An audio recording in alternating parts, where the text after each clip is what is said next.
हाम्रो देश चाहिँ राजनीतिक पार्टीले मात्र खाएको होइन क्या। त्यो पार्टीभित्रको कतिपय झोले युवाहरूले गर्दा नै देश बिग्रेको हो। किनभने झोले युवाले उसको नेताले जे भन्यो राम्रो भनोस् नराम्रो भनोस् प्याट प्याट प्याट प्याट ताली पड्काउने बानी कहिल्यै छोड्दैन।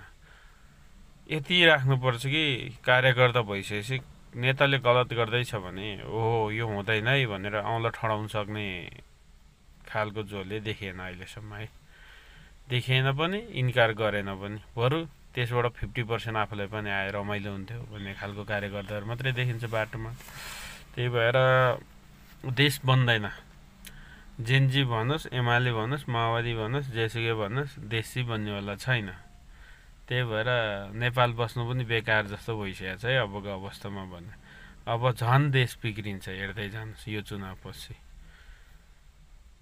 प्रत्येकले 5-7 सिट ल्यायो भने कसले सरकार चलाउने देशमा? दल खोल्या छ। कसले दल खोल्न पाउँछ, कसरी दल खोल्ने भन्ने थाहा छैन। देशमा पार्टी कतिवटा राख्ने भन्ने थाहा छैन। देशमा पार्टी नै धेरै भयो। त्यही भएर अबको देश सुध्रिने होइन, अब झन् बिग्रिँदै जाने हो। हामी त भोट दिन नि कसैलाई जान्न, हामीलाई कुनै पार्टीले केही गरेको छैन अहिलेसम्म।